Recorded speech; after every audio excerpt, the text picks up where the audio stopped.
காலை வணக்கம். முச்சங்கம் வைத்து தமிழை வளர்த்தது மதுரை மாநகரம். மஞ்சள் மாநகரில் சங்கம் வைத்து தமிழை வளர்த்துக் கொண்டிருக்கிறது பெருந்துறை தமிழ்ச்சங்கம் மற்றும் இந்துஸ்தான் அறிவியல் மற்றும் வணிகவியல் கல்லூரியின் தமிழ்துறை ஆகியோர் இணைந்து நடத்தும் திருவள்ளுவர் தின இலக்கிய விழாவிற்கு வருகை புரிந்திருக்கும் அனைவரையும் வருக வருக என வரவேற்கின்றோம். நிகழ்வின் தொடக்கமாக தமிழ் தாய் வாழ்த்து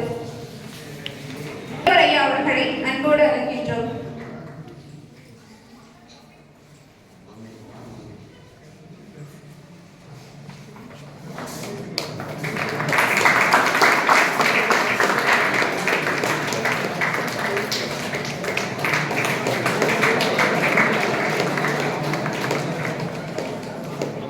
அடுத்ததாக முதல்வர் ஐயா அவர்களுக்கு சிறப்பு செய்ய தமிழ்ச்சங்க தலைவர் அவர்களை அன்போடு அழைக்கின்றோம்.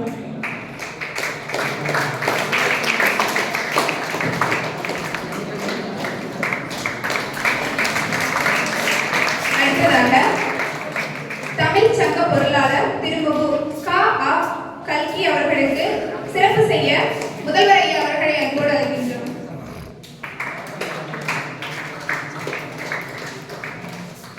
அடுத்ததாக தமிழ்ச்சங்க செயலாளர் திருமுகு ரகுநாதன் அவர்களுக்கு சிறப்பு செய்ய தமிழ்ச்சங்க நிறுவனர் ராமச்சந்திரன் அவர்களை அன்போடு அழைக்கின்றோம்.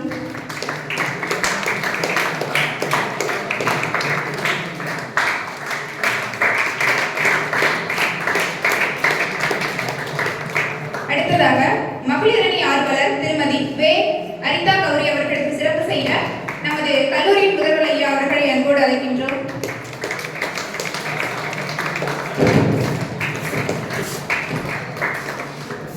அடுத்ததாக தமிழ்ச்சங்க செயலாளர் அவர்களை மருத்துவர் திருமுகு பா கார்த்திகேயன் அவர்களுக்கு சிறப்பு செய்ய அன்போடு அழைக்கின்றோம்.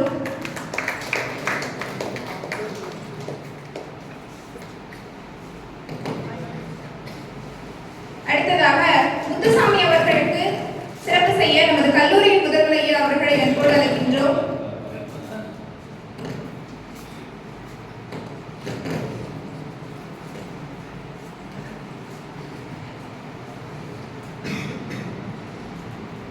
அடுத்ததாக மேலாண்மை திருமிகு பல்லவி பரமசிவன் அவர்களுக்கு சிறப்பு செய்ய நமது கல்லூரியின் முதல்வர் ஐயா அவர்களை அன்போடு அழைக்கின்றோம்.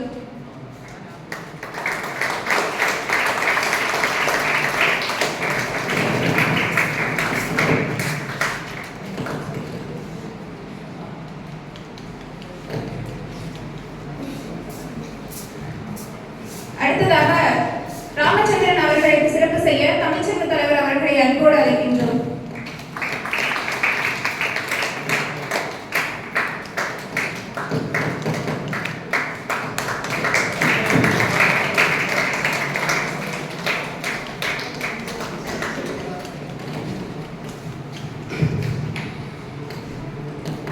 நல்லுறவு விழாவின் தொடக்கமாக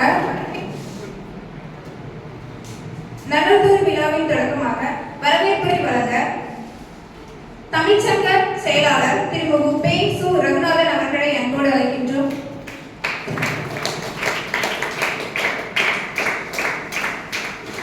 அனைவருக்கும் வணக்கம். இந்த விழாவிற்கு சிறப்பு விருந்தினராக கலந்து கொள்ளும் கல்லூரி முதல்வர் முனைவர் திரு ராமன் அவர்களையும், தமிழ்ச்சங்க நிறுவனர் ஐயா ராமச்சந்திரன் அவர்களையும், தமிழ்ச்சங்கத்தின் தலைவர் திருமதி திருமலை சமூக நீதி காவலர் திருமலை அவர்களையும், பல்லவி பரமேஸ்வரன் ஐயா அவர்களையும், செயலாளர் பொருளாளர் கல்வி அவர்களையும், முத்துசாமி கார்த்திகேயன் அவர்களையும் மற்றும் ஹரிஹா கௌரி அவர்களையும், விழாவிற்கு வருகை தந்துள்ள எல்லா மாணவர்களையும் மாணவிகளையும், தமிழ்துறை ஆசிரியர் பெருமக்களையும் வருக வருக என வரவேற்கிறேன்.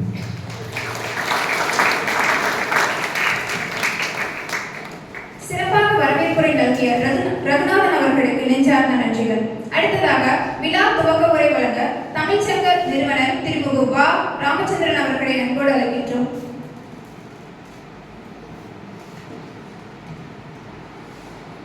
தமிழ்ச்சங்க தலைவர் சமூக நீதி காவலர் அரசு வழக்கறிஞர் ஐயா அவர்களே, சிறப்பு விருந்தினராக வருகிறதை சிறப்பு செய்த கல்லூரி முதல்வர் ஐயா அவர்களே, வரவேற்புரை நிகழ்த்திய தமிழ்ச்சங்க செயலாளர் அவர்களே, கலை நிகழ்ச்சிகளில் ஏற்பாடு செய்து கலை நிகழ்ச்சிகள் எல்லாம் மிக சிறப்பாக செய்து அனைவருக்கும் அவர்களே, மாணவ செல்வங்களே, பரிசு வழங்க வருகிறது அனைவருக்கும் அடுத்து நன்றி தமிழர் மகளிர் அனைவருக்கும் அம்மா அவர்களே மற்றும் தமிழ்துறை அனைத்து துறை பேராசிரியர் பெருமக்களே, ஆசிரியர் பெருமக்களே, பணியாளர்களே, இதற்காக உழைத்த கல்லூரி செல்வங்களே, உங்கள் அனைவருக்கும் என் முதற்க நன்றி கலந்த வணக்கத்தை தெரிவித்துக் கொள்கின்றேன்.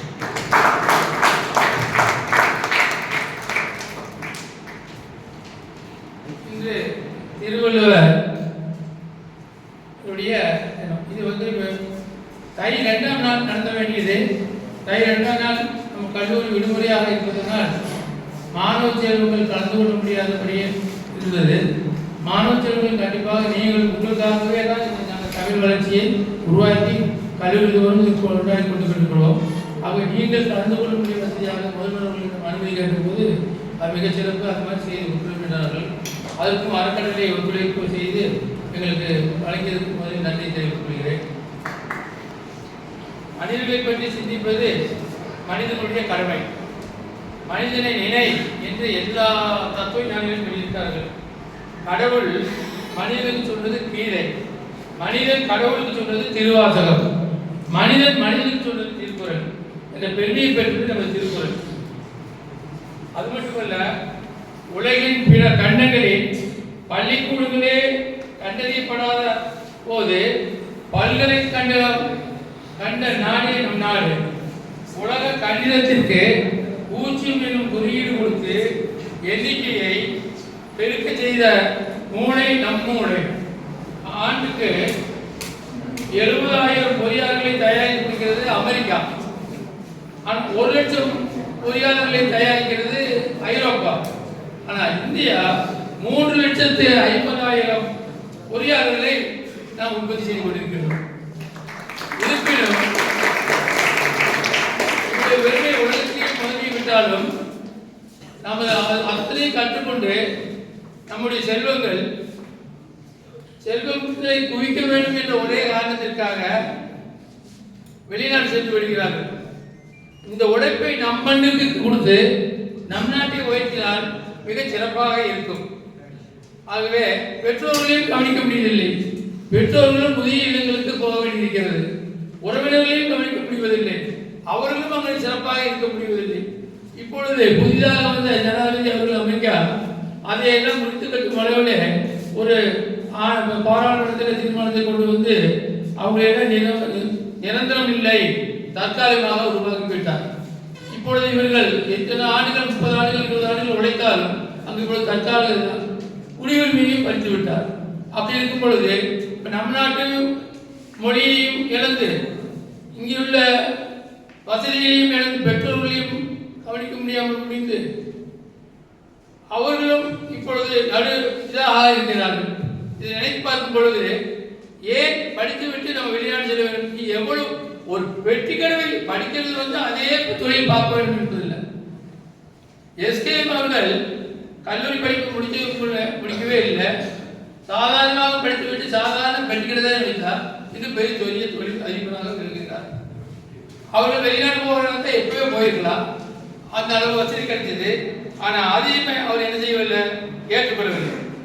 இந்த வெளிநாடு சென்ற பிறகு பெற்றோர்கள் தவிக்கிற தவிப்பு பெரும் தவிப்பு. ஆகவே தயவு செய்து வெளிநாடு செல்வதை நாம் பொறுத்துக் கொள்ள வேண்டும். ஒரு பெற்றோர் வெளிநாடு சென்றுவிட்ட மகனுக்கு நோக்கி ஒரு கடிதம் எழுதுகிறார். மகனே, நீ பிறந்த அன்று தோட்டத்தில் வைத்தோம் ஒரு தென்னங்கன்று. எங்கள் வியர்வையில் நீ உயர்ந்தாய். நாங்கள் வார்த்த தண்ணீரில் தென்னை வளர்ந்தது. உனக்கு இன்பம் தருகிறது. எங்கேயோ இருந்து ஈட்டு மனம் உனக்கு இன்பம் தருகிறது. இங்கே இருக்கும் தென்னை மரம் எங்கள் இருவருக்கும் சுகநிலையும் சுவைநீரும் தருகிறது. ஒரு நாள் நீ ஈமெயிலில் மூழ்கி இருக்கும் போது எங்களை வைத்த செய்தி வந்து சேரும். இறுதி பயணத்தில் நீ இல்லாமல் போனாலும் தென்னை ஓலை எங்கள் கடைசி மஞ்சமாகும். எவ்வளவு உருக்கமாக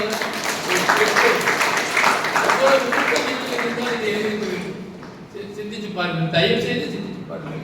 நீங்கள் கண்டிப்பாக நீங்கள் இதற்காவது மனதை மாற்றிக்கொள்வீர்கள் என்று நினைக்கின்றேன். மனிதர்களை பற்றி சிந்திப்பது மனிதர்களின் கடமை. மனிதனை நினை என்று தந்தை பெரியார் அடிக்கடி சொல்லுவார், எல்லா கூட்டங்களையும் சொல்லுவார். சாக்கிரட்டி சொன்ன வார்த்தை கிரேக்க தத்துவஞானி சாக்கிரட்டி சொன்னது மனிதனை நினை. மற்ற எதை பற்றி எப்படியோ இதை பற்றி இல்லை, முதல்ல மனிதனை நினை. ஒரே அந்த 2 வார்த்தை இதில் அமைதி. திருவள்ளுவர் நூல் ஒன்றே போதும் இந்நாட்டு மக்களுக்கு அறிவை உண்டாக்க. நமக்கு வேண்டிய முழு அறிவையும் கொடுக்கக்கூடியதாக ஒரு நூல் வேண்டுமானால் அது திருக்குறள் என்பதை உள்ளது. திருக்குறளை பற்றி தந்தை பெரியார் என்ன சொல்கிறார் என்றால், என்னை பொறுத்தவரையில் திருக்குறளை சிறிதாவது ஆராய்ச்சி செய்தவன் என்று என்னால் கூறிக்கொள்ள முடியாவிட்டாலும் அதன் பெருமையை நான் ஓரளவுக்காக உணர்ந்திருக்கின்றேன் என்பதையும் நான் தெரிவித்துக் கொள்ள ஆசைப்படுகிறேன். அப்படின்னு இதிகாசங்களில் 200 பாட்டு படிப்பதை காட்டிலும் திருக்குறளில் 10 பாட்டு படிப்பது எவ்வளவு மேலாக இருக்கும். குறளை ஊன்றி படிப்பவர்கள் எல்லோரும் நிச்சயம் சுயமரியாதை உணர்ச்சி பெறுவார்கள். அரசியல் ஞானம், சமூக ஞானம், பொருளாதார ஞானம் ஆகிய சகலமும் அதில் அடங்கி இருக்கின்றன. சர்வமத்தில் உள்ள சத்துக்களை எல்லாம் சேர்த்து எழுதப்பட்டுள்ள மனித தர்ம நூல் திருக்குறள் என்பதை எல்லோரும் உணர வேண்டும். மனித சமுதாயத்திற்கு நல்வழி காட்டி நன்னெறியூட்டி நற்பண்புகளையும் ஒழுக்கங்களையும் கற்பிக்கும் வகையில் எழுதப்பட்ட நூல்தான் திருக்குறள். சாதி, மதம், கடவுள் ஆகியவற்றை கடந்தும் மூட நம்பிக்கைக்கு உள்ளாகாததும் அன்பையும் ஒழுக்கத்தையும் உயர்ந்த பண்புகளையும் சாதியாகவும் மதமாகவும் கடவுளாகவும் கருத்தையும் அதில் நூல்தான் குறள். பண்டிதரும் பாமரரும் போற்றும் திருவள்ளுவர் கூட ஒழுக்கம் விருப்பம் தரலாம், ஒழுக்கம் உயிரினும் ஓம்பப்படும். ஒழுக்கம் என்று ஒழுக்கத்தை தானே போட்டிருக்கிறார். ஒழுக்கத்தில் உயர்ந்தவர்களை தமிழர்கள் கடவுளுக்கு மேலாக போட்டிருக்கிறார்கள். பித்தலாட்டத்திற்கு நாட்டில் உள்ள பித்தலாட்டங்களுக்கு அத்தனைக்கும் சரியான மறுப்பு திருக்குறள் தான். இதை நான் மட்டும் கூறவில்லை, திருவள்ளுவர் மாலையிலேயே பல புலவர்கள் கூறியுள்ளார்கள். எனவே குறள் வழிபட்டு நீங்கள் புத்தரை பெற்று புது மனிதனாகின்றன.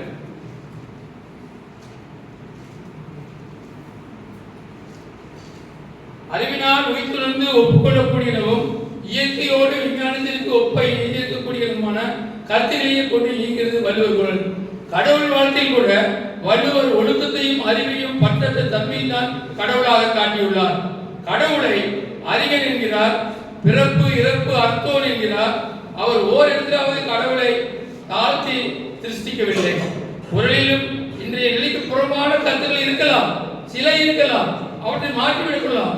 அத்தகைய மாற்றத்திற்கு இடம் தருவதுதான் குறள். குறள் சுய அறிவே பிரதானம் என்ற வாழறிவே நற்றான் என்ற வள்ளுவர் கருத்துப்படி அனைவரும் நடக்க உருவ வழிபாட்டை ஒதுக்கிவிட வேண்டும்.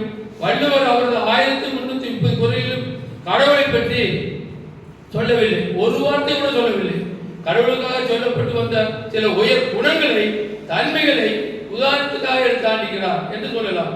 அதுவும் உருவத்தையோ நடத்தையோ கையாண்டார் என்று சொல்ல முடியாது. அப்படிப்பட்ட குறள் பாமர் மக்களுக்கு வழிகாட்டவும் நல்வழியில் நடந்து கொண்டவும் போதாது என்று சொல்ல முடியுமா? என்ன மதத்தினர் என்று கேட்டால் வள்ளுவர் மதம் என்று கூறுங்கள். உங்கள் நெறி என்னவென்றால் குறள் நெறி என்று சொல்லுங்கள். அப்படியாய் எந்த பிற்போக்குவாதியும் எப்படிப்பட்ட சூழ்ச்சிக்காரனும் முன்னால் இருக்க மாட்டான். காரணம், குறளை மறுக்க முடியாது. உலகத்தின் பொதுமறையாம் உன்னத தமிழ்மறையை வள்ளுவர் வகுத்துதாடா, ஐயன் திரு வள்ளுவர் வகுத்துதாடா. பிரிவில்லை, பேதமில்லை, ஒளிவில்லை, மறைவில்லை, உண்மையை உரைக்குதடா. பன்மொழியில் மொழிபெயர்த்து பன்னாடும் கற்றறிந்து தரணியே போட்டுதடா, தமிழை தரணியே போட்டுதடா. உச்சங்கம் தோற்றுவித்து முத்தமிழை போற்றுவித்து மூவேந்தர் வளர்த்ததடா, தமிழ் மூவேந்தர் வளர்த்ததடா. ஆகவே மாணவ செல்வங்களே, நீங்கள் குறளைப்படி, திருக்குறளைப்படி, தமிழ் திருக்குறளைப்படி, பள்ளியில் படி, வீட்டில் படி, படிப்பில் ஒன்றி படிப்பது பதியும்படி குறளைப்படி, கற்பதை ஏற்கும்படி, கற்பதில் நிற்கும்படி நிற்கத்தான் வேண்டும். அப்படி நிற்காதவர் நிலையப்படி, அறம்படி, பொருளைப்படி, அதன்படி இன்பம்படி, சிறந்த தமிழ் பொதுமறை பிறந்தது என்று வாழ்த்தும்படி. இளைஞர்களே, இன்று இளைஞர்கள் நீங்கள் எனினும் இந்த நாட்டினை ஆளப்படுத்தி நன்றாய் படியுங்கள். நாட்டின் இளைஞர்களால் ஒன்றாயிருங்கள். உயர்வினை எண்ணுங்கள். குன்றினை போல் உடல் வன்மை வேண்டும். கொடுமை தீர்க்க போராடல் வேண்டும். தின்றதே தின்று தெவிடுதல் இல்லாமல் அன்றென்று வாழ்வில் புதுமை காண வேண்டும். பல்கலை ஆய்ந்து தொழில் வள கற்றும் பாட்டில் சுமை காணும் திறமையும் முற்றும் அல்லும் பகலும் இந்நாட்டுக்கு உழைப்பீர்கள். அறிவுடன் ஆண்மையை கூறி அளிப்பீர்கள். எங்கும் பாரடா இப்புவி மக்களை, பாரடா உள்ள மாநில பரப்பை, பாரடா உன்னுடன் பிறந்த பட்டாளம், என்குலம் என்னுடைய தண்ணீரம் ஒட்டிய மக்கள் பெண்களை பார்த்து மகிழ்ச்சி கொள். அறிவை விரிவு செய், அகண்டமாக்கு, விசால பார்வையால் விழுங்கு மக்களை அணைந்து கொள். உன்னை சங்கமமாக்கு, மாநில சமுத்திரம் நான் என்று கூறு. பிரிவில்லை, எங்கும் பேதமில்லை. நன்றி, வணக்கம்.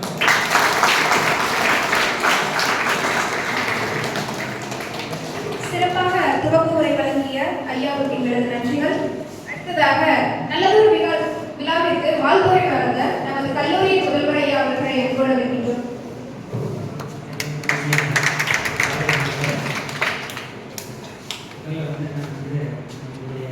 நிர்வாகத்துக்கு நன்றி சொல்ல கடமைப்பட்டிருக்கேன். ஏன்னா சிலையை வச்சது ஒரு இது, அந்த சிலையை வச்சதுனால நீங்கள் பார்த்தீங்கன்னா ஒரு இந்த மாதம் 3ஆம் தேதி 4ஆம் தேதி நம்ம இதில் வந்து த்ரூஅவுட் தமிழ்நாடு ஒரு 38 டிஸ்ட்ரிக்ட்லேருந்து வந்து விளையாட்டு போட்டியில் கலந்துருக்காங்க.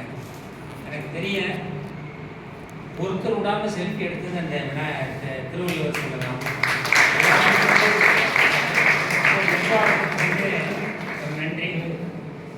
தமிழுக்கு வந்து ஏதாவது வந்து நிர்வாகம் செய்யுதா அப்படின்னு கேட்டால் உண்மையாக செஞ்சுருக்குதுன்னு சொல்லிட்டு திருவள்ளுவர் சிலையை காமிக்கலாம். ஏன்னா அந்தளவுக்கு வந்து அவங்க வந்து ஒரு ஈடுபாட்டோட அதாவது வந்து நம்மளோட இணைஞ்சு எத்தனையோ கல்லூரிகள் இருக்குது இங்கே எல்லாமே.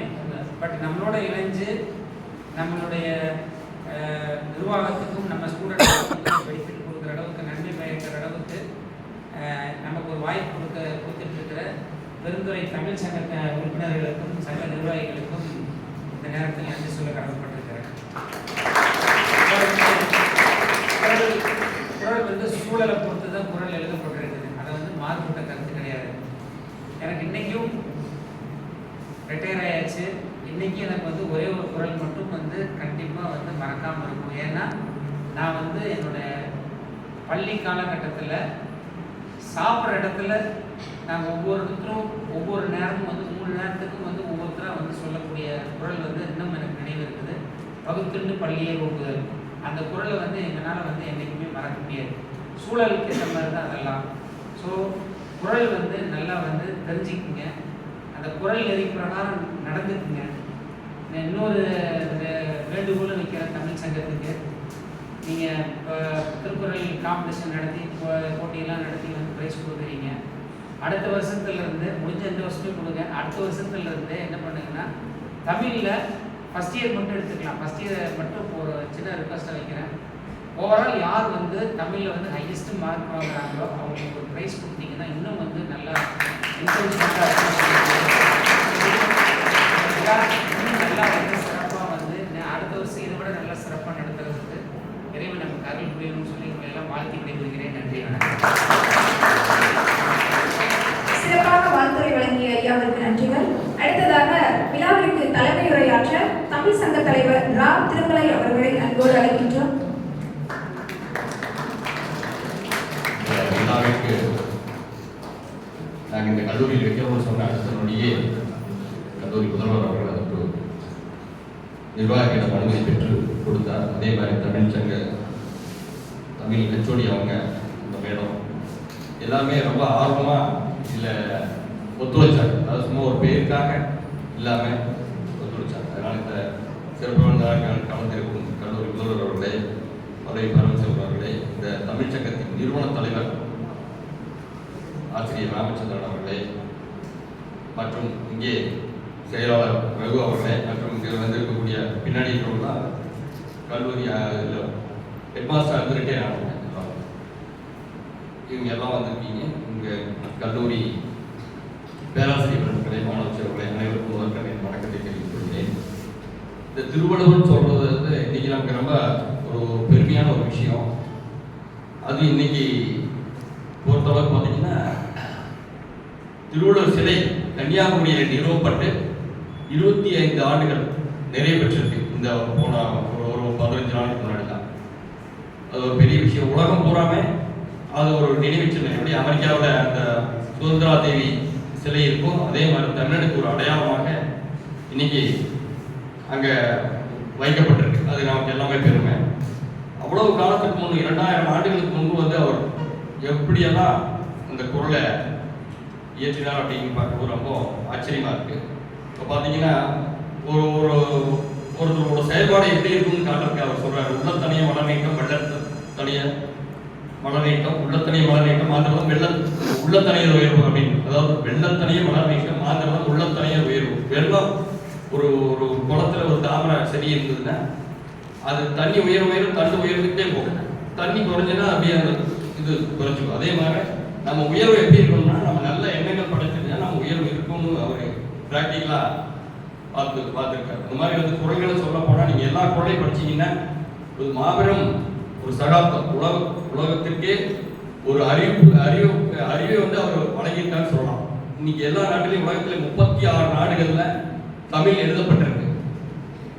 ஒரு 12 நாடுகளில் தமிழை வந்து அவங்களோட மொழியா தேசிய மொழியா ஏற்றுட்டு இருக்காங்க. இன்னைக்கு பல்வேறு நாடுகள், கனடா, ஆஸ்திரேலியா போன்ற நாடுகள்லாம் தை மாதத்தை தமிழர் திருநாளா ஒரு மாதம் முழுவதும் அந்த ஊர்ல கொண்டாடணும். தமிழை வந்து அவ்வளவு தூரம் மேன்மையான ஒரு மொழியா இருக்கு. இன்னைக்கு எந்த ஊர்ல போய் பார்த்தீங்கன்னா ஓல்டஸ்ட் லாங்குவேஜ் எதுன்னு கேட்டா எல்லாமே தமிழ் சொல்ற அளவுக்கு இருக்கு. நீங்க யூடியூப் சேனல் எல்லாம் பார்த்தீங்கன்னா அது அந்த மாதிரி இருக்கு. தமிழோட தொன்மை அவ்வளவு பிரசித்தி பெற்றதா இருக்கு. இப்ப பாத்தீங்கன்னா இப்ப சமீபத்தில் நம்ம முதலமைச்சர் ஒரு அறிவிப்பு அனுப்பிச்சிருக்காங்க. இன்னைக்கு நாம வந்து இவ்வளவு அறிவாளியா இவ்வளவு திறமைசாலியா இருக்கோம். எல்லா விஷயம் நமக்கு தெரியுது, இருப்பின் பயன்பாடு தெரியுது, உலகத்தினுடைய பயன்பாடு எல்லாமே தெரியுது. இப்ப நம்மளை விட்டுட்டா உலகத்தை கண்டுபிடிக்க சொன்னா எனக்கு நேரம் அக்னிசியில போய் 2 ராடு எடுத்துட்டு போவோம். அதனாலதான் நம்மளால முடியும். நம்ம போய் எங்க அந்த தாது பொருள் கிடைக்குதுன்னு சொல்லிட்டு அதை எடுத்து உசக்கூடிய ஆற்றல் நம்மகிட்ட இல்லை. நம்ம இங்க இருக்கிற ஸ்டூடெண்ட் சொல்றேன். இப்போ இன்னைக்கு அந்த கீழடியெல்லாம் கண்டுபிடிச்சது பார்த்தீங்கன்னா கிமு 3600 வருடத்துக்கு முன்பு அங்கே தொழிலில் அகழ்வாராய்ச்சியில கீழடி ஆதிச்சநல்லூர்ல எல்லாம் பார்த்தீங்கன்னா அவ்வளவு அழகான ஒரு நாகரிகமான வீடெல்லாம் கட்டியிருக்காங்க. வீடுகளுக்கு கழிப்பறை கட்டியிருக்காங்க. ஒரு இடத்துல இருந்து ஒரு இடத்துக்கு தண்ணி எடுத்து போற பைப் லைன் போட்டிருக்காங்க. அதாவது சின்ன சின்ன ஓட்டுல மண் கூளையில சின்னதாக செஞ்சு அதை ஒன்று ஜாயின் பண்ணி பைப் தண்ணி எடுத்துட்டு போயிருக்காங்க. அதனால இன்றைய நாகரிகத்துக்கு எந்த வித குறைவில்லாத அளவுக்கு தான் அந்த காலத்துல வாழ்ந்துருக்காங்க. அதுல முக்கியமா என்னன்னா இரும்பின் பயன்பாடு அப்ப இருந்திருக்கு. இன்னைக்கு இது கிபி 2000, அதுக்கு முன்னாடி 3600 வருஷம்னா 5600 வருடத்துக்கு முன்பு தமிழன் இரும்பின் பயன்பாட்டை அறிந்திருக்கிறார். அதாவது சொல்றார், உலகத்திலேயே இரும்பின் பயன்பாட்டை முதலில் கண்டுபிடித்தவர் தமிழ் என்பதை தமிழ்நாடு முதலமைச்சர்கள் தெளிவாக அறிவிச்சிருக்காங்க. இதுவரைக்கும் வந்து கிரேக்கத்தில் தான் 4000 வருடத்துக்கு முன்பு இரும்பின் பயன்பாட்டை கண்டுபிடிச்சான்னு சொல்றோம்.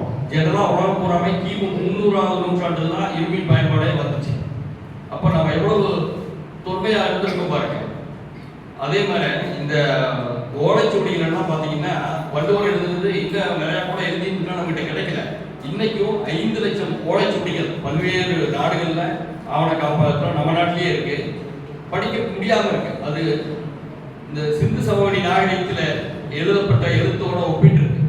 அதுக்கு கூட முதலமைச்சர் அறிவிச்சிருக்காங்க, $1 மில்லியன், அதாவது 8.5 கோடி ரூபாய் இந்திய பண மதிப்புல அந்த எழுத்தை படிச்சீங்கன்னா உங்களுக்கு பிரைஸ் தரணும்னு சொல்லியிருக்காங்க. அதெல்லாம் படிக்கப்படும் போது மிகப்பெரிய ஒரு பெருமை தமிழுக்கு நமக்கு கிடைக்க போகுது.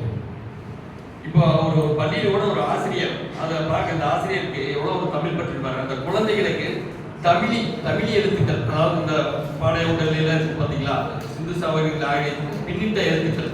இப்போ நாம படிக்கிற தமிழ் மாதிரி முந்தி இல்லை, நம்ம எழுத்து வேற மாதிரி இருந்துச்சு. காலப்போக்கில் அது கொஞ்சம் டெவலப் ஆகி இப்போ இருக்கிற ஸ்டேஜுக்கு வந்திருக்கு. அதை வந்து குழந்தைகள் சொல்லி கொடுக்குறாங்க, 5ஆவது குழந்தைகளுக்கு 10ஆவது குழந்தைகள் வரைக்கும். அது எவ்வளோ ஒரு ஆர்வம் பாருங்க.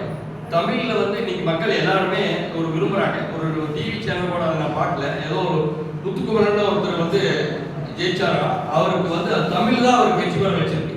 பல லட்சம் பேர் அதுக்கு வாக்களிச்சிருக்காங்க. அப்போ தமிழுக்கு வந்து எல்லாரும் விரும்புகிறாங்கன்னு தெளிவாக தெரியுது. நம்ம பார்த்தீங்கன்னா இன்னைக்கு ஆதி காலத்துல இங்க சென்னிமலையில மிகப்பெரிய உருக்காலை இருந்திருக்கு. 1800 குக்கானன்னு ஒரு ஆங்கிலேயர் வந்து அப்படியே குதிரையில சுத்தி பார்க்கிறாரு. அவருக்கு வந்து தமிழகத்தின் மேற்கு பகுதியில அந்த காலத்திலேயே ஆயிரக்கணக்கான வருடத்துக்கு முன்பே இரும்பை உருக்கி இருக்கிறார்கள் என்ற விஷயம் அவருக்கு தெரிஞ்சிருக்கு. இங்க கால்நடையாக வந்து அவருக்கு சென்னிமலையும் தெரியல, அப்படியே எல்லா பக்கம் விசாரிச்சு கடைசி சென்னிமலை வந்து வந்திருக்காரு. உருக்காலையில் இருந்திருக்கு. அந்த குதிப்பினாரில் இருக்கக்கூடிய தூள் சென்னிமலையை தயாரித்தது என்று கூட சமீபத்தில் ஒரு செய்தி வந்தது. அந்த மாதிரியான தொழில்நுட்பத்தை பெற்றிருந்தவர் தமிழன். இன்னும் தோண்ட தோண்ட தோண்ட தோண்ட தமிழரோட வரலாறுங்கிறது மிகப்பெரிய ஒரு இதாக தான் போயிட்டு இருக்கு. அதே பார்த்தீங்கன்னா 1000 வருஷத்துக்கு முன்னால, பல ஆயிரம் வருஷத்துக்கு முன்னால, இப்போ நம்ம ஃபாரினர்ஸ் சொல்லுவோம். அப்போ வந்து வெளிநாட்டுக்காரர்களை சொல்ல வேண்டிய வார்த்தை தமிழ்ல இருக்கும், யவனர்கள் சொல்லுவாங்க, யவனர்கள். அப்போ அந்த கொற்கை துறைமுகத்தில் கப்பல், இன்னைக்கு எப்படி பஸ் ஸ்டாண்ட் பஸ் வரும்போது இருக்கிற மாதிரி அவ்வளவு கப்பல் வந்து இறக்குமா. உலகத்துக்கே கப்பல் கட்டும் தொழிலை கண்டுபிடித்து கொடுத்தவன் தமிழன். என்ன கட்டுமரம் போட்டு கொஞ்சம் தூரம் போயிட்டு வந்துருக்கிறவங்க பல்வேறு நாட்டை கண்டுபிடிச்சிருந்துருக்கலாம். உலகம் பூராவும் கப்பலை கட்டி கடலை ஆண்டவன் தமிழன். அதாவது அந்த கடல் சார்ந்த சொற்கள் மட்டும் 1250 சொற்கள் இருக்குது. உலகத்தில் எந்த மொழியிலும் இல்லை. அவ்வளவு ஒரு ஒரு காலத்துல இந்தியா முழுமையும் இந்த மொஹஞ்சதாரோ ஹரப்பா இருக்கிற போது ஒட்டுமொத்த தமிழர்கள் தான் இந்தியா வாழ்ந்தாங்க. அதற்கு பின்னிட்டும் நம்ம சோழர்கள், சேர சோழ பாண்டியன் காலத்தில் மலேசியா, சிங்கப்பூர், இலங்கை கட்டி இந்தியா முழுமையும் அவர்கள் 1000 ஆண்டுகளுக்கு முன்பு தமிழன் கட்டுப்பாட்டில் தான் இருந்தது. இன்றைக்கும் தமிழர்களால் வடநாட்டு இளைஞர்கள் அனைவருக்கும் சோறு போடுறோம். நீங்க எந்த ஒரு பணிகளும் தமிழ் பேசலாம். இந்தியாவில் இங்க இருக்கிற பையன் அங்க இருக்கிறான். நீங்க ஒரிசா போய் இறங்கினீங்களா, சரி எங்க போனீங்களா, நீங்க தமிழ் ஆள் ஒரு மாநிலம் அறிவுபூர்வமானதும் இருந்தால் அது ஆட்டோமேட்டிக்காக வளரும். வளர்ற போது செல்வம் பெருகும். அப்ப செல்வம் பெருகும் போது மற்றவங்க வளர்ச்சி இருப்பாங்க, நம்மளோட புகழ் மேல ஓங்கிட்டு போகும். அதுல ஒண்ணு மாற்றம் இல்லை. ஈரோடு பார்த்தீங்கன்னா நம்ம பக்கத்தில் இருக்கிற தமிழோட தொகையே பேசலாம். அப்போ எல்லாம் பாய்மர கப்பல்ல அந்த காற்றோட திசைக்கு ஏற்ப மேல படுத்தா கட்டி விட்டுருவாங்க. அந்த காற்று இப்படி ஆச்சுன்னா கப்பலை தள்ளிட்டே போகும். விசை, இயற்கையான காற்றோட விசையை வச்சு அந்த கப்பலை மூவ் பண்ணுவாங்க. உலகத்துல பல்வேறு நாடுகள்ல பாத்தீங்கன்னா 15-20 வகையான துப்பட்டா அந்த பாய்மரங்கள் தயார் பண்ணி ஓட்டுவாங்க. தமிழன் மட்டும்தான் 20 மீட்டர் நீளத்துக்கும் 10 மீட்டர் அகலத்துக்கும் ஒரே துணியாக நெய்தது ஈரோடு நெசவாளர்கள் 1500 ஆண்டுகளுக்கு முன்பு. அது பெரிய விஷயம். இன்னைக்கு கூட நம்ம ஒரே துணியை அவ்வளவு அகலத்துலயும் அவ்வளவு நீளத்துலயும் இருக்காது. ஆனா இன்னைக்கு மனிதனால் முடியும். அது வேணுங்கிற விஷயம் உடனே கண்டுபிடிச்சிருப்பாங்க. அன்னைக்கு நெய்திருக்காங்க ஈரோட்ல.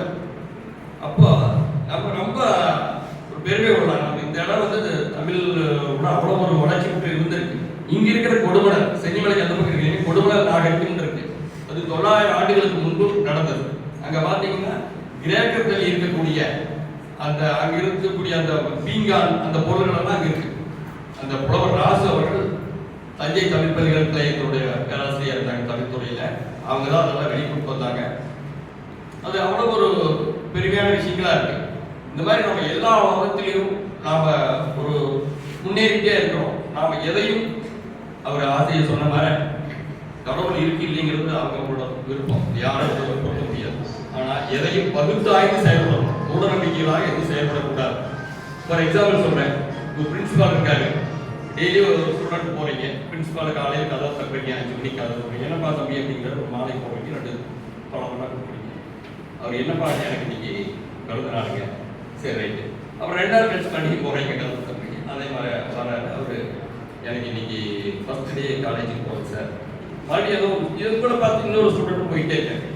இப்படி பல்வேறு ஸ்டூடெண்ட் போறீங்க, பல பேர் படிக்காம இருக்கீங்க, பல பேர் நல்லா படிக்கிறீங்க, நல்ல விதமா இருக்கீங்க. அந்த பிரின்சிபால் என்ன நினைப்பாரு, ஒரு கட்டத்தில் அவர் கதவே திறக்கல, கதவே 5 மணிக்கு இதுக்கு தான் வரான் அப்படின்ட்டு.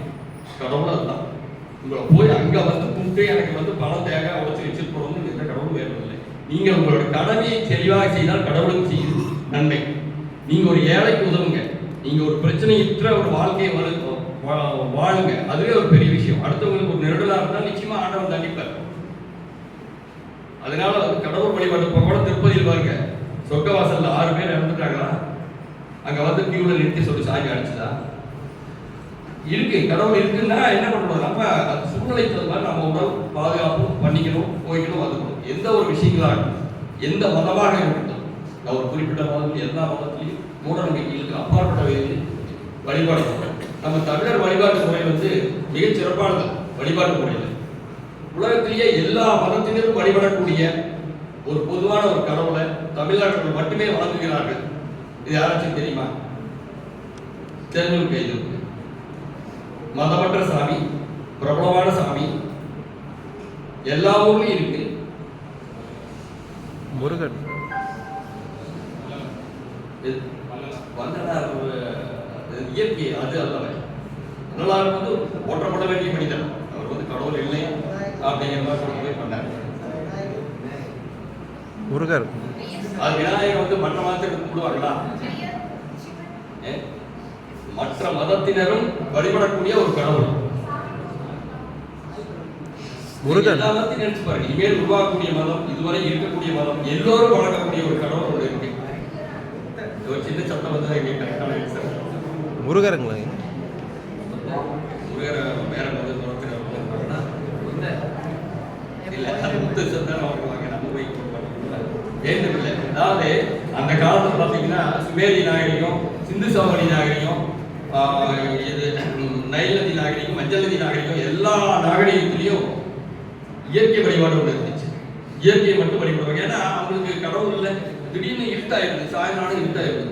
அப்போ பாதுகாப்பா தேடி ஒரு பக்கம் உட்கார ஆரம்பிக்கிறாங்க. அப்போ காலையில சூரிய வருது, ஒரே சந்தோஷம். அப்புறம் வறட்சி ஆயிடுது, குடிக்கவே தண்ணி இல்லை. திடீர்னு ஒரு நாளைக்கு மழை பெய்யுது, ஒரே சந்தோஷம். அப்ப இதை எல்லாமே தான் கடவுளா வழிபட்டாங்க அந்த காலத்துல. அந்த எல்லா 4000 மைல் 5000 மைல் ஒரு நாகரிகத்துக்கும் அடுத்த நாகரிகம். ஆனா எல்லோருமே ஒரு சேர வழிபட்டது இயற்கை வழிபாடு. ஆனா இன்னைக்கு உலகத்துல இயற்கை வழிபாடு எல்லா பக்கமும் ஒழிந்து விட்டது, தமிழ்நாட்டை தவிர. இன்னும் புரியலையா? இப்ப ஒவ்வொரு ஊர்லயும் இருக்குது இல்ல, மாரியம்மன் இருக்கா இல்லையா? மாரின்னா என்ன? மலை. மலை. மலைக்கான கடவுள் தான் மாரியம்மன். மாரியம்மன் இந்து கடவுள் அல்ல, அனைவருக்குமான கடவுள். நீங்க அங்க ஈரோட்டில் வந்து பாருங்க, முஸ்லீம் பெண்கள் அனைவரும் அந்த கம்பத்துக்கு தண்ணி ஊற்றுவாங்க. மதம் சார்ந்த, மதத்தை மீறிய ஒரு கடவுள் இயற்கை கடவுள்ங்கிறது அதுதான். நம்மளோட தமிழோட வழிபாட்டு முறை பார்த்தீங்கன்னா மிக தொன்மையானது. இயற்கை வழிபாடு யார் வேணும் வழிபடலாம். திருக்குறள் எப்படி அனைவருக்கும் பொதுமுறை அப்படிங்கிற மாதிரி அது. 2வது இன்னொரு வழிபாடு நம்மகிட்ட இருக்கு, குலதெய்வ வழிபாடு இல்லையா? கடவுள் இல்லைன்னு சொல்ற கூட இந்த 2 ஏற்றுப்போம். நமக்கு முன்னோர் இல்லாம நம்ம வரல, மழை இல்லாம நாம இல்லை. அந்த மாதிரி ஒவ்வொரு விஷயங்களும் நாம் மற்றவர்களை விட தனித்து காட்டப்படுகிறோம். அறிவுபூர்வமான தர்க்க ரீதியாக ஏற்றுக்கொள்ளக்கூடிய ஒரு தத்துவத்தை முன்னெடுத்து செல்பவன் தான் தமிழன். எந்த ஒரு மூட நம்பிக்கைக்கும் ஆட்படாதவன் தமிழன். அந்த மூட நம்பிக்கைகள் புகுத்த நினைப்பவர்களுக்கு நீங்கள் சரியான பாடம் புகட்ட வேண்டும் என்றும் கூறிக்கொண்டு இதை வந்து நீங்க வாரத்தில் ஒரு நாள் நீங்க தமிழ்ல பேசுற மாதிரி ஒரு ஏற்பாட்டை பண்ணுங்க. அதான் இப்போ நம்ம பேசுற வார்த்தையில பாதி ஆங்கிலம் கலந்துருச்சு, அது ஆங்கிலத்தோட ஃபில்டர் பண்ணிக்கலாம். ஆனா மற்ற பார்த்தீங்கன்னா பாரசீக மொழி, சமஸ்கிருத மொழி, இதுல எல்லா வகையுமே இருக்கு. ஒரு ஆள் அனல் பறக்க பேசுறாரு அப்படின்னா அது 2 சொல்லி வருமா 3 சொல்லி வருமா? அனல் பறக்க அது என்ன அப்படின்னா தீப்பொறி பறக்க, சூடாக பேசுகிறார். அதுவே 3 சொல்லி போட்டா என்ன? அனல் என்றால் தாடி. அனல் பறக்க பேசுறாங்கன்னா ஒரு பேசுற போது தாடி வச்சிருந்தாங்கல்ல, தாடி பறக்கும். அனல் பறக்க 2 சொல்லி போட்டாலும் அதுக்கு தனி பொருள், 3 சொல்லி போட்டீங்கனாலும் அதுக்கு தனி பொருள் இருக்கு. அனல் பறக்க பேசுறாரு. பல்வேறு நுட்பமான எழுத்துக்கள் நீங்க அதாவது டெய்லி 1 மணி நேரம் செலவிடுங்க. ஃபேஸ்புக்ல எல்லாம் போய் பார்த்தீங்கன்னா, வாட்ஸ்அப்ல, யூடியூப்ல பார்த்தீங்கன்னா அந்த தமிழ் அந்த ஒவ்வொன்றும் சொல்றது நம்ம எவ்வளவு பிழையா இது வரைக்கும் வாழ்க்கையை ஓட்டிட்டு இருக்கிறோம், தமிழை பத்தியே தெரியாம இருக்கோம். நம்மளுக்கு ஒவ்வொன்றுக்கும் ஒரு பெயர் காரணம் இருக்கும். இட்லி ஆரம்பத்தில் இட்லிங்கிற பேர் இல்லை.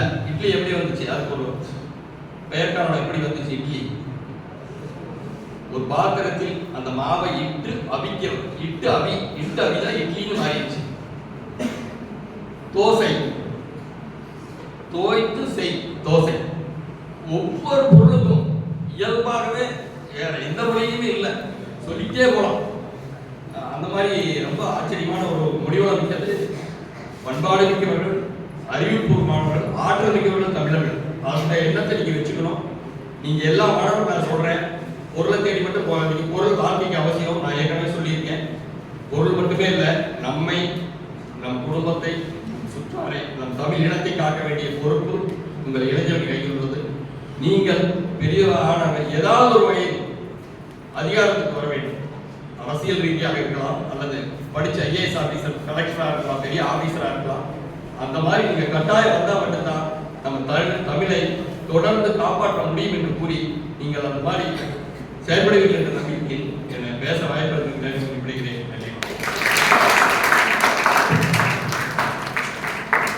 சிறப்பாக தலைமையுரையாற்றிய சங்க தலைவர் அவர்களுக்கு எங்களது நன்றிகள். அடுத்ததாக சங்க ஆர்வலரான பல்லவி பரமசிவன் அவர்களை அன்போடு அழைக்கின்றோம். அனைவருக்கும் முதற்கண் எனது காலை வணக்கத்தை தெரிவித்துக் கொள்கின்றேன். திருவள்ளுவர் யாரும் மறைக்க முடியாத ஒரு பெயர், உருவம். காரணம், 2 அடியிலே உலகத்துக்கு தேவையான, மனித இனத்துக்கு தேவையான அத்தனை விஷயங்களையும் அவர் நமக்கு உணர்த்திட்டு போயிருக்கிறார் பல ஆண்டுகளுக்கு முன்பே. அதனால அவரை நம்ம வருடம் தோறும் நாம் நினைவு கூறணும்னா அந்த பிறந்த நாளை நம்ம திருவள்ளுவர் தினம்னு சொல்லி கொண்டாடிட்டு இருக்கிறோம். பெருந்துறை தமிழ்ச்சங்கத்தின் சார்பில் இந்த விழா நம் கல்லூரியில் இன்று நடைபெற்றுக் கொண்டிருக்கின்றது. முதலில் இதற்கு அனுமதி அளித்து முழு ஒத்துழைப்பு அளித்த கல்லூரியுடைய நிர்வாகம், முதல்வர், ஆசிரியர் பெருமக்கள், மாணவ கண்மணிகள் உள்ளிட்ட அத்தனை பேருக்கும் எங்கள் அமைப்பின் சார்பிலும் என் சார்பிலும் நெஞ்சார்ந்த நன்றியை தெரிவித்துக் கொள்கின்றேன். காரணம், ஒரு விழா நடத்துவது சாதாரண விஷயம் அல்ல. அது இணைந்து ஒரு கூட்டு முயற்சியாக நம்ம செய்யறது எல்லாத்துக்குமே ஒரு பயனுள்ளதாக இருக்கும் என்ற அடிப்படையில் தான் நாங்கள் கல்லூரியை தேர்ந்தெடுத்து விழாவை இங்கே நடத்தி கொண்டிருக்கின்றோம். தமிழ் மொழியை பற்றி தலைவர் திரு திருமலை அவர்கள் உங்களுடைய சிறப்பை கூறினார்கள். என்னை பொறுத்தவரை நான் உங்களை போன்ற கல்லூரியில் படிக்கின்ற காலத்திலே ஒரு வானொலி நேயராக இருந்தேன். உங்களுக்கு தெரியும், வானொலி இப்போலாம் தொலைக்காட்சி வந்துருச்சு. அப்போல்லாம் பொழுதுபோக்குக்கு முக்கியமே வானொலி தான், வேற எதுவுமே கிடையாது. செல்போன் கிடையாது, வேற எந்த இது கிடையாது. பாட்டு காதில் கேட்கறது தான். நிறைய பேர் வீட்டில் டேப் ரெக்கார்டு இது மாதிரி எல்லாமே எதுவுமே இருக்காது. சின்ன அது பேட்டரி போட்டு இப்போ கரண்ட் வசதியும் இல்லை, மின்சார வசதியும் இல்லை. டிரான்சிஸ்டர்னு சொல்லிட்டு பார்க்குறப்போ அதில் பேட்டரி போட்டு தான் கேட்போம். அப்போது நம்ம தமிழ்நாட்டில் கோயம்புத்தூர், திருச்சி இந்த மாதிரி வானொலி நிலையங்கள் இயங்கி கொண்டிருந்தன. அது என்னன்னா கர்நாடக இசை, மத்திய அரசுடைய ஹிந்தி நிகழ்ச்சிகள் தான் அப்பொழுது இடையில இந்த பாடல்கள் அப்படிங்கிறத பார்த்தீங்கன்னா ஒரு 1/2 மணி நேரம் தான் நம்மளுக்கு கொடுப்பாங்க தமிழ் பாடல்கள். அதே மாதிரி பாரதத்தில் ஞாயிற்றுக்கிழமை ஒளிச்சிட்டு வைப்பாங்க. ஏன்னா ஒரு திரைப்படத்தினுடைய ஒளி மட்டும்தான் நம்ம கேட்க முடியும். கதை வசனம் 1 மணி நேரம் சுருக்கி ஒளிச்சுத்தரம்னு சொல்லி இதெல்லாம் கொடுத்துட்டு இருந்தாங்க. அதெல்லாம் சொல்றது 70s. அப்போ எங்கள் அப்பா எனக்கு ஒரு நீண்ட போராட்டத்துக்கு ஒரு வானொலி பெட்டி வாங்கி கொடுத்தாரு. சரி நாம என்ன செய்வோம்? ஒரு பொருள் நம்ம கேட்டது கிடைச்சதுன்னா அது மேலே ஆர்வம் அதிகமாக இருக்குல்ல. ஒரு சைக்கிள் வாங்கி கொடுத்தா என்ன பண்ணுவோம்? கம்மல் சுற்றி நம்ம ஃப்ரெண்டு நம்ம போய் காட்டுவோம் இல்லையா? அதே மாதிரி வாங்கி கேட்டோன்னா எனக்கு வந்து அப்போ திருச்சி கோவை வானொலி நிலையங்கள்னா அந்த மீடியம் MW SW அதுல எனக்கு என்ன முதல்ல என்ன அர்த்தம் தெரியாது. அப்புறம் அதில் உள்ளே போகிறப்ப தான் நம்ம தெரிஞ்சுக்கிட்டோம். MWனா மீடியம் வேவ் மத்திய அலைன்னு பேர், அது SWனா ஷார்ட் வேவ் அது வந்து சிற்றலைன்னு பேர். இப்போ வந்து FMனு வந்துருக்கு, அதெல்லாம் உங்களுக்கு எல்லாம் தெரியும். ஃப்ரீக்வன்சி மாடுலேஷன் சொல்லிட்டு அது ஒரு வானொலி FM. என்ன வித்தியாசம்னா மத்திய அலையில் வந்து உங்களுக்கு வந்து கோயம்புத்தூர் இங்கே வரும் ஒளிபரப்பு இருக்கும். ஆனால் என்னன்னா இடையூறுகள் அதிகமாக இருக்கும். ஒரு நீங்கள் ஒரு லைட் போடுறப்போ டியூப் லைட் இருந்துச்சுன்னா அந்த சவுண்ட் படுறன்னு வரும். ஒரு வண்டி வாகனம் போச்சுன்னா அதனுடைய சவுண்டு வந்து அந்த மத்திய அலையில் மீடியம் வேவ்ல வந்து டிஸ்டர்பன்ஸ் ஆகுது, கிளாரிட்டி தடைபடும். ஷார்ட் வேவ் வந்து ஃப்ரீக்வன்சி ரேஞ்சு ரொம்ப குறைவாக பக்கமாகவே பல வெளிநாட்டு சேனல்கள். அது ரொம்ப பொறுமை வேணும். ஏன்னா மத்திய அலையை விட ரொம்ப பொறுமையாக கேட்கக்கூடியது வந்து அந்த சிற்றலைன்னு சொல்லக்கூடியது. ஆனால் அந்த FM வந்து கிளியராக வரும், எந்த வேணாலும் இடையூறு வராது, கிளியராக நீங்கள் செல்ஃபோன்லேயும் கேட்குற அளவுக்கு வந்துருச்சு. இப்படி அந்த வானொலி பெட்டி இருக்கிறப்ப நான் ஷார்ட் வேவ்னு சொல்லக்கூடிய சிற்றலையில் டியூன் பண்ணிக்கிட்டே வந்துட்டு இருந்தேன். திடீர்னு ஒரு நாள் இரவு 7:30 மணி, உண்மை ஓங்குக வெரிதாஸ் வானொலி ஆசிய நாடுகளுக்கான தமிழ் ஒளிபரப்பு அப்படின்னு ஒரு கணின்னு ஒரு குரல் வந்து எனக்கு ஆச்சரியம் போச்சு. நாம் இந்த மாதிரி இலங்கை வானொலி கேட்போம், அது ஜனராஜ்யமாக பொழுதுபோக்கு இருந்தது வந்து இலங்கை வானொலி, அது சிற்றலையில் வந்தது. ஆனால் இது மாதிரி ஒரு இது ஃப்ரீக்வன்சிலாம் நம்ம தமிழ் இருக்கான்னு கேட்டுட்டு அதை கேட்டுட்டு 1/2 மணி நேரம் நிகழ்ச்சி கடைசியாக அறிவிப்பு சொன்னாங்க. இந்த நிகழ்ச்சி பற்றி உங்கள் கருத்துக்களை நீங்கள் எங்களுக்கு எழுதி அனுப்புங்க அப்படின்னு சொன்னாங்க. நமக்கு அப்போ உள்ளூர் ஒரு அஞ்சல் அட்டை கூட வராது, அஞ்சலகை எங்கே இருக்கிறீங்களுக்குலாம் தெரியாது. இருந்தாலும் நான் விசாரிச்சுட்டு போய் எப்படி வெளிநாட்டுக்கு எப்படி கடிதம் தெரியாது. அப்போ ஏரோகிராம்னு சொல்லிட்டு நம்ம இன்டர்நெட் லெட்டர் மாதிரி ஒன்று, அப்போவே வந்து அதனுடைய விலை ₹3.75. இது 76. அதை ஒன்று கஷ்டப்பட்டு வாங்கி அந்த நிகழ்ச்சியினுடைய கேட்டு கருத்தை எழுதி அனுப்பேன்.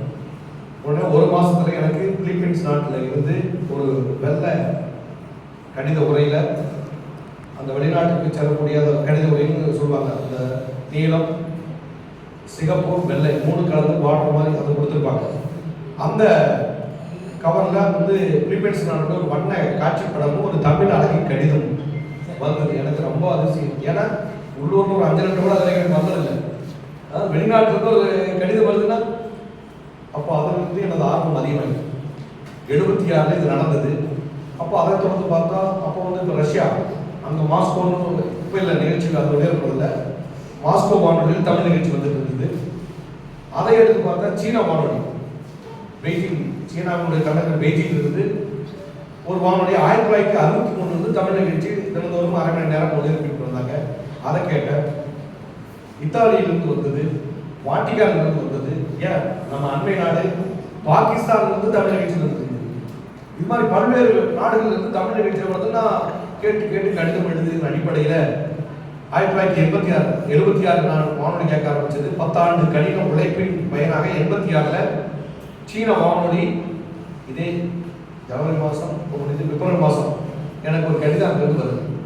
நீங்கள் வந்து சிறந்த நேயராக தேர்ந்தெடுக்கப்பட்டிருக்கிறீர்கள், அதனால் சீனாவில் இலவசமாக 2 வார காலம் இன்ப பயணம் மேற்கொள்ள நீங்கள் அழைக்கப்படுகின்றீர்கள் தமிழில் கடிதம் வந்தது. நினைச்சு பாருங்க.